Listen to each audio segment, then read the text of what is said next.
Jawab PPKN kelas 8. Hal yang pertama, dasar negara Indonesia berasal dari bahasa Sanskerta yang mempunyai arti 5 batu sendi. Dasar negara Indonesia biasa kita sebut dengan istilah A. Pancakarsa, B. Pancasila, C. Piagam Jakarta, D. Proklamasi. Jawabannya adalah B. Pancasila. Dalam sejarah Indonesia, ada beberapa tokoh yang mengusulkan konsep dasar negara Pancasila. Salah satunya adalah Insinyur Soekarno. Pada tanggal berapakah Insinyur Soekarno menyampaikan konsep dasar negara? Yaitu pada tanggal A. 1 Maret 1945, B. 1 April 1945, C. 1 Juni 1945, D. 18 Agustus 1945. Jawabannya adalah C. 1 Juni 1945. Pancasila memuat cita-cita dan tujuan nasional bangsa Indonesia. Pernyataan tersebut memuat dalam pembukaan UUD 1945 alinea A1, B2, C3, D4. Jawabannya adalah D, alinea keempat. Ideologi berasal dari dua kata yakni idea dan logos. Logos berarti A. Gagasan, B. Ilmu, C. Pengetahuan, D. Wawasan. Jawabannya adalah C. Pengetahuan. Dalam sidang BPUPKI ada 3 orang yang mengusulkan rumusan dasar negara Indonesia. Berikut adalah rumusannya. 1. Peri kebangsaan, 2. Peri kemanusiaan, 3. Peri ketuhanan, 4. Peri kerakyatan, 5. Kesejahteraan rakyat. Rumusan tersebut adalah usulan dari A. Insinyur Soekarno, B. Mr. Supomo, C. Mr. Muhammad Yamin, D. Muhammad Hatta. Jawabannya adalah C. Mr. Muhammad Yamin. Dalam kehidupan sehari-hari banyak dijumpai anak muda yang ingin meniru budaya luar negeri yang menurut mereka sedang kekinian, di mana budaya tersebut sering tidak sesuai dengan nilai-nilai luhur budaya Indonesia. Misalkan mewarnai rambut, menindik telinga, dan lain-lain. Dalam kasus seperti itu, dapat disimpulkan bahwa anak muda sekarang krisis akan adanya A. Budaya bangsa, B. Moral bangsa, C. Norma kesusilaan, D. Pandangan hidup.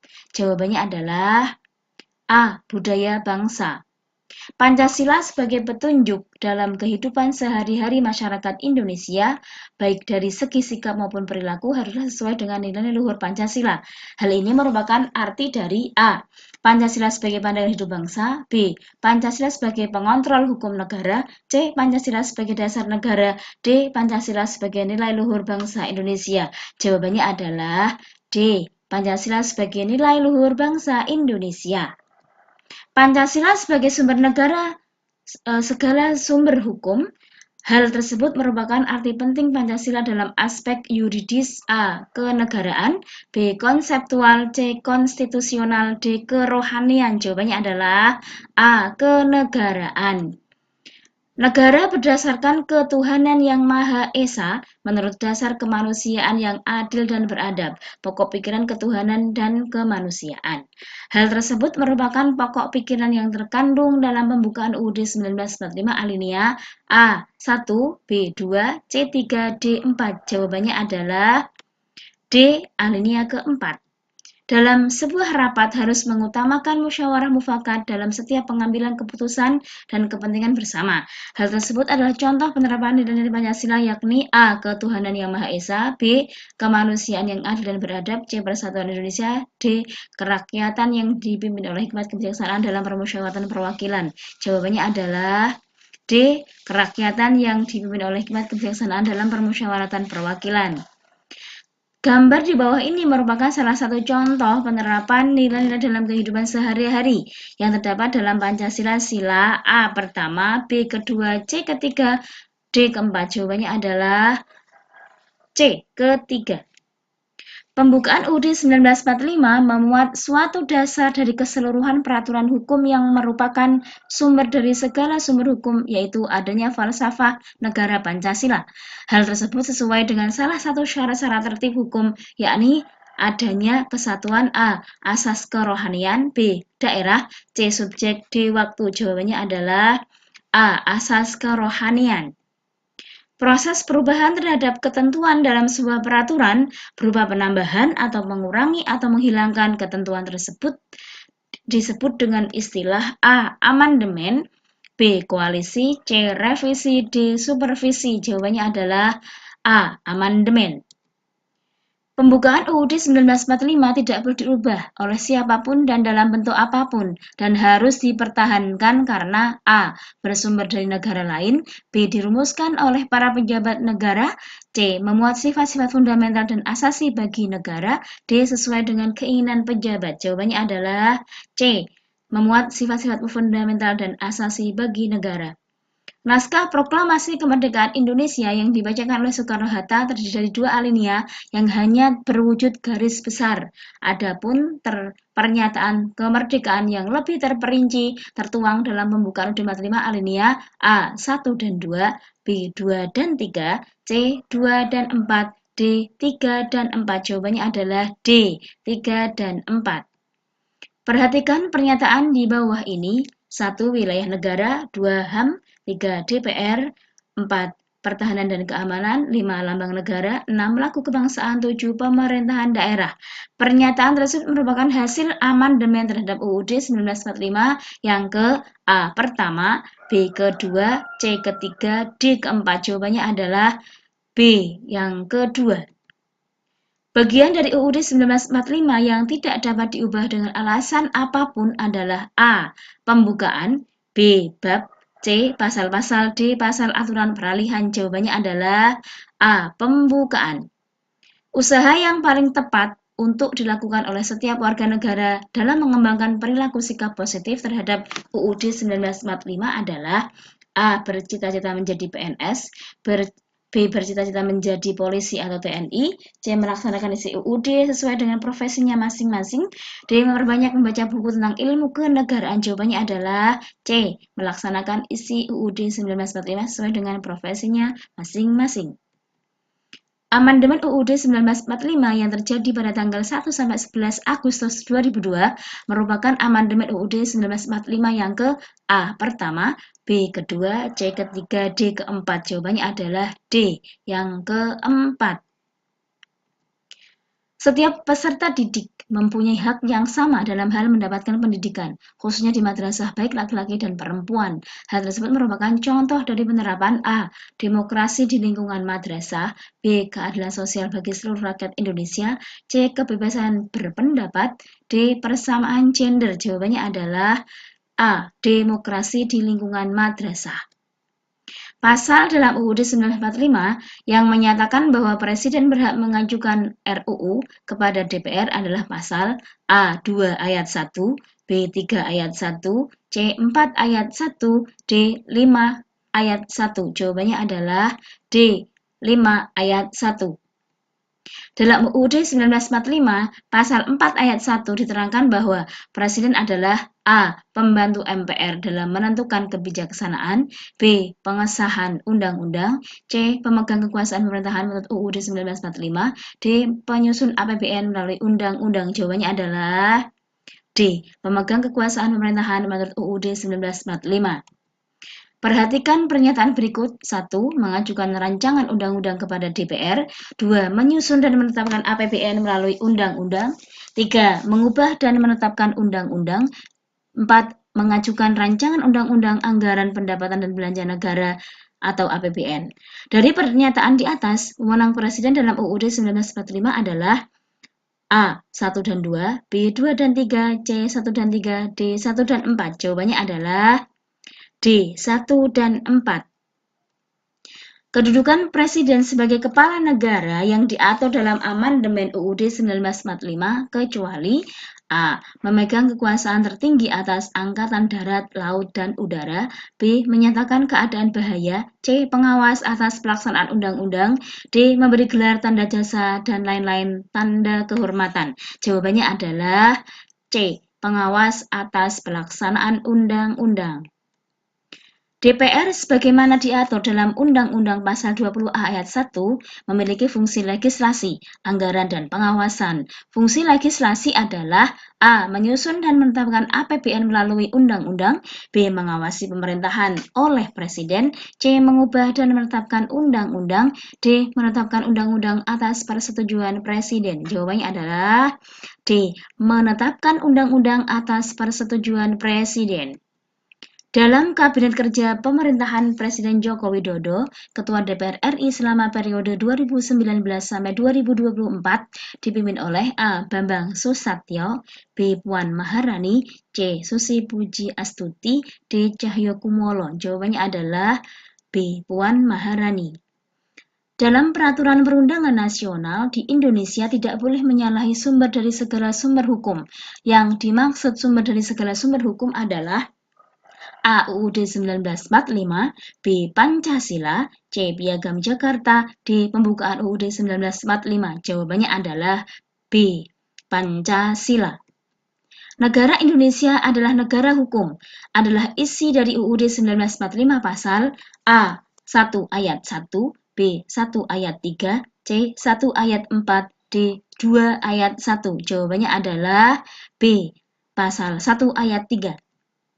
Peraturan perundang-undangan memiliki pengertian peraturan tertulis yang memuat norma hukum yang mengikat secara umum dan dibentuk atau ditetapkan oleh lembaga negara atau pejabat yang berwenang melalui prosedur yang ditetapkan dalam peraturan perundangan. Hal tersebut merupakan penjabaran dari A. Pasal 20 ayat 1 UUD 1945, B. Undang-Undang Nomor 12 Tahun 2011, C. TAP MPR Nomor 20 Tahun 2000, D. Pasal 20A ayat 3 UUD 1945. Jawabannya adalah B. Undang-Undang Nomor 12 Tahun 2011. Dalam pasal 7 Undang-Undang Nomor 12 Tahun 2011 yang bukan termasuk dalam jenis dan tingkatan peraturan perundang-undangan di Indonesia adalah A. Ketetapan Majelis Permusyawaratan Rakyat, B. Undang-Undang Dasar Negara Republik Indonesia tahun 1945, C. Undang-Undang Dasar Republik Indonesia Serikat tahun 1950, D. Peraturan Daerah. Jawabannya adalah C. Undang-Undang Dasar Republik Indonesia Serikat sementara tahun 1950. Jika rancangan undang-undang yang telah disetujui bersama oleh Presiden tidak disahkan dalam waktu titik-titik hari sejak RUU tersebut disetujui, RUU tersebut sah menjadi undang-undang dan wajib diundangkan. Jawabannya adalah dalam waktu A. 30 hari. Perhatikan pernyataan di bawah ini. 1. Dasar peraturan perundang-undangan selalu peraturan perundang-undangan. 2. Peraturan perundang-undangan yang baru mengesampingkan peraturan perundang-undangan yang lama. 3. Peraturan perundang-undangan yang lebih tinggi mengesampingkan peraturan perundang-undangan yang lebih rendah. 4. Dasar peraturan perundang-undangan yang paling tinggi adalah Piagam Jakarta. Pernyataan yang bukan merupakan dasar tata urutan perundang-undangan adalah D. Nomor 4. Rancangan undang-undang beserta penjelasan yang berasal dari DPD disampaikan secara tertulis oleh pimpinan DPD kepada A. DPRD, B. DPR, C. MPR, D. Presiden. Jawabannya adalah B. DPR. Di era globalisasi dan serba modern seperti saat ini, baik informasi yang bersifat fakta maupun bersifat opini mudah sekali kita dapat. Nur Laila SPD adalah seorang DPR RI ingin membuat undang-undang tentang kebebasan bersosial media. Supaya tidak terjadi hal-hal yang tidak diinginkan oleh banyak orang, pertama kali yang harus dilakukan Nur Laila SPD sebagai DPR adalah A. Membuat rancangan undang-undang, B. Menetapkan gagasan rancangan undang-undang bersama Presiden, C. Mengajukan rancangan secara tertulis kepada Presiden, D. Mengesahkan peraturan perundang-undangan tersebut bersama MPR. Jawabannya adalah B. Menetapkan gagasan rancangan undang-undang bersama Presiden. Pejabat negara yang berhak mengesahkan rancangan undang-undang menjadi undang-undang adalah A. Ketua DPR, B. Ketua MPR, C. Ketua MK, D. Presiden. Jawabannya adalah D. Presiden. Sikap dan peran serta pelajar dalam menaati peraturan undang-undangan di lingkungan madrasah adalah A. Bersikap sopan dan santun dalam keluarga, B. Menjauhi perilaku buruk di masyarakat, C. Mengenakan seragam sekolah sesuai dengan peraturan yang berlaku, D. Peduli terhadap peraturan yang ada di rumah. Jawabannya adalah C. Mengenakan seragam sekolah sesuai dengan peraturan yang berlaku. Perhatikan asas-asas pembentukan peraturan undang-undangan berikut. A. Akuntabilitas, B. Keterbukaan, C. Kejelasan tujuan, D. Dapat dilaksanakan. Dari pernyataan di atas yang bukan termasuk asas pembentukan perundang-undangan ditunjukkan pada nomor A. Nomor 1. Setelah Presiden menugasi menterinya untuk membahas rancangan undang-undang bersama DPR, tahap selanjutnya adalah A. Presiden mengkaji kembali undang-undang bersama DPD. B. Apabila rancangan undang-undang disetujui oleh Presiden dan DPR, selanjutnya disahkan Presiden menjadi undang-undang. C. Presiden memberikan mandat kepada menteri yang terkait untuk mengesahkannya bersama DPR. D. Apabila rancangan undang-undang tersebut dianggap telah sesuai dengan kriteria, selanjutnya Presiden mengesahkan rancangan undang-undang menjadi undang-undang. Jawabannya adalah D. Apabila rancangan undang-undang tersebut dianggap telah sesuai dengan kriteria, selanjutnya Presiden mengesahkan rancangan undang-undang menjadi undang-undang. Pernyataan berikut yang tidak sesuai dengan sikap mentaati peraturan undang-undangan di lingkungan masyarakat adalah A. Menjaga nama baik masyarakat, B. Menghormati tata cara adat kebiasaan masyarakat, C. Mengganggu ketertiban dalam masyarakat, D. Peduli terhadap peraturan yang ada dalam masyarakat. Jawabannya adalah C. Mengganggu ketertiban dalam masyarakat. Amandemen terhadap UUD 1945 pada dasarnya bertujuan agar penyelenggaraan negara dapat disesuaikan dengan A. Kehendak negara lain, B. Kehendak penguasa, C. Kehendak para pendiri negara, D. Kehendak dan kondisi masyarakat. Jawabannya adalah D. Kehendak dan kondisi masyarakat. Perilaku positif yang mencerminkan menjunjung tinggi nilai-nilai keadilan sosial adalah A. Menghormati pemeluk agama lain, B. Setia dan cinta tanah air, C. Mengutamakan musyawarah untuk mencari mufakat, D. Suka bekerja keras dan ikut berpartisipasi dalam memecahkan masalah pribadi masyarakat maupun bangsa dan negara. Jawabannya adalah D. Suka bekerja keras dan ikut berpartisipasi dalam memecahkan masalah pribadi masyarakat maupun bangsa dan negara. Gambar di bawah ini merupakan salah satu contoh penerapan nilai-nilai dalam kehidupan sehari-hari yang terdapat dalam Pancasila. Sila A pertama, B kedua, C ketiga, D keempat. Jawabannya adalah A, sila pertama. Perhatikan pernyataan berikut. 1. UUD NRI 1945, 2. Peraturan Presiden, 3. Perda Kabupaten atau Kota, 4. Peraturan Pemerintah, 5. Undang-undang atau Peraturan Pemerintah Pengganti Undang-Undang, 6. Perda Provinsi, 7. TAP MPR. Dari pernyataan di atas, urutkan tata urutan peraturan perundang-undangan di Indonesia menurut UU nomor 12 tahun 2011. Jawabannya adalah B. 1, 7, 5, 4, 2, 6, dan 3. Sikap yang diperlukan bagi warga negara agar isi dari konstitusi negara dapat dilaksanakan oleh para penyelenggara negara adalah A. Mendatangi pejabat agar menghafalkan Pancasila, B. Memasang spanduk anti pejabat yang tidak melaksanakan konstitusi, C. Melaksanakan demonstrasi jika ada pejabat yang melakukan pelanggaran terhadap konstitusi, D. Mengawasi penyelenggara negara apakah sesuai konstitusi atau tidak. Jawabannya adalah D. Mengawasi penyelenggaraan negara apakah sesuai konstitusi atau tidak. Pembukaan UUD 1945 menegaskan bahwa penjajahan di atas dunia harus dihapuskan karena A. Penjajahan merusak moral generasi muda, B. Penjajahan menguras kekayaan negara Indonesia, C. Penjajahan tidak pernah memikirkan nasib dari negara yang dijajah, D. Penjajahan bertentangan dengan peri kemanusiaan dan peri keadilan. Jawabannya adalah D. Penjajahan bertentangan dengan peri kemanusiaan dan peri keadilan. Berikut adalah manfaat dibuatnya sebuah peraturan kecuali A. Agar rakyat takut pada polisi, B. Agar kehidupan tidak dapat berjalan dengan tertib dan aman, C. Agar seseorang tidak dapat berpikir ulang sebelum melakukan kejahatan, D. Dapat mengurangi tindak kejahatan. Jawabannya adalah B. Agar kehidupan tidak dapat berjalan dengan tertib dan aman. Dalam pembuatan suatu peraturan, wujud keterlibatan rakyat ditunjukkan dengan cara A. Malas melaksanakan peraturan yang berat, B. Memberikan masukan dan kekurangan dari sebuah peraturan, C. Tidak peduli dengan peraturan yang ada, D. Selalu memprotes kebijakan pemerintah. Jawabannya adalah B. Memberikan masukan dan kekurangan dari sebuah peraturan. Konsekuensi negara kita sebagai negara hukum adalah A. Hukum sebagai alat bagi penguasa untuk melegalkan otoritasnya. B. Penjabat negara kebal terhadap hukum. C. Segala perbuatan semua komponen masyarakat diatur dalam hukum. D. Menegaskan kembali hak dan kewajiban masyarakat. Jawabannya adalah C. Segala perbuatan semua komponen masyarakat diatur dalam hukum. Kedudukan presiden sebagai kepala negara yang diatur dalam amandemen UUD 1945 kecuali A. Memegang kekuasaan tertinggi atas angkatan darat, laut, dan udara, B. Menyatakan keadaan bahaya, C. Pengawas atas pelaksanaan undang-undang, D. Memberi gelar tanda jasa dan lain-lain tanda kehormatan. Jawabannya adalah C. Pengawas atas pelaksanaan undang-undang. Terima kasih, semoga bermanfaat. Wassalamualaikum warahmatullahi wabarakatuh.